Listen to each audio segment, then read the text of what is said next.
ማዘሯ የባቡሬ እናት ምን ሆና ነው የደነገጠችው? ማን ነው ወደ እነሱ ቤት የገባው? ኩሽና ቤት ገብታ ወደ ቤት ፈጥናና ብላ የደወለችለት ለልጇ ነው። ግን የገባው ማን ነው? ጫማውን ብቻ ወይንም ደግሞ እንግዲህ እግሩን ብቻ ነው ያየነው። ማን ይመስላችኋል? ጀገራው ነው ወይንስ ደግሞ ሌላ ሰው ወይንስ ኤላ? ምክንያቱም ኤላ ቤቱ ስለሆነ መምጣት ይችላል ብዬ አስባለሁ። አላቅም። በጣም ብዙ ጥርጣሬዎች እና የሆነ ሰው ይሆናል ብዬ ገምቻለሁኝ። እነዚያ የገመትኳቸው ሰዎች ናቸው አይደሉም? እናንተስ ማን የሚገባ መሰላችሁ? ሰላም ውድ የተከበራችሁ የቻናሌ ተከታታዮች እንዴት ናችሁልኝ? ከኔ ጋር ሁሉ ሰላም ነው። ሰላማችሁ ይብዛልኝ ባላችሁበት ውድ ቤተሰቦቼ።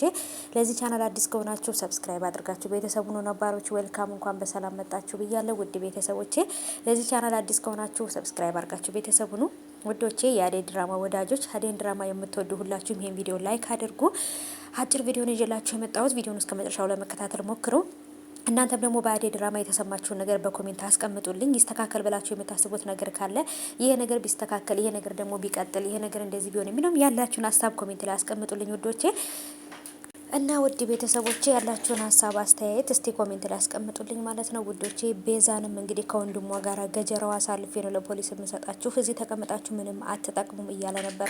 ዶክተሩም እንግዲህ ዳይመንድን እንግዲህ መኪና ውስጥ አስገብቶ አንተ ያልከኝ ነገር ብሰማ ይሄ ነገር አይፈጠርም ነበር እያለ ጸጸት ውስጥ ነው ያለው ማለት ነው። ምክንያቱም እያደረገ ያለው ነገር ትክክለኛ ነገር እንዳልሆነ ያውቃል። አደይን ማፍቀሩ ስህተት እንደሆነ ያውቃል ማለት ነው። እና ትንሽ ከባድ ነው እንግዲህ። እስቲ መጨረሻ ላይ የመጣውን ሰው ማን ነው የሚለውን ነገር እስኪ ማወቅ ፈልጋለሁ። እስኪ እናንተም ደግሞ ግምታችሁን ኮሜንት አስቀምጡልኝ። እኔም ደግሞ ኤላ ወይንስ ጀገራው ወይንስ ደግሞ ማን ነው?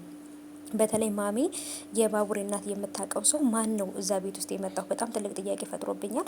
እስቲ እንግዲህ ምን እንደሚፈጠር ነው ማወቅ የምፈልገው። ቀጣይ ክፍል እስከሚለቀቅ በጉጉት ነው የምጠብቀው ማለት ነው። ምክንያቱም የሚፈጠር ነገር ስላለ ያን የሚፈጠር ነገር ለማወቅ በጉጉት እጠብቃለሁ ማለት ነው ሀባይቦቼ። እናንተም ደግሞ እንግዲህ እስቲ ምን ይፈጠራል የሚለውን ነገር እስቲ ኮሜንት ላይ አስቀምጡልኝ። እኔ በጣም ነው የፈራሁት ማለት ነው። ምክንያቱም ያ ልጅ ማን ነው የሚለውን ነገር ማወቅ ስለምፈልግ ማለት ነው ሀባይቦቼ። እስኪ የእናንተም ግምት ደግሞ ልጅ ማን ነው?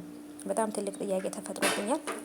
እስኪ ሀሳባችሁን ግምታችሁን ኮሜንት ላይ አስቀምጡልኝ ማለት ነው ውዶቼ።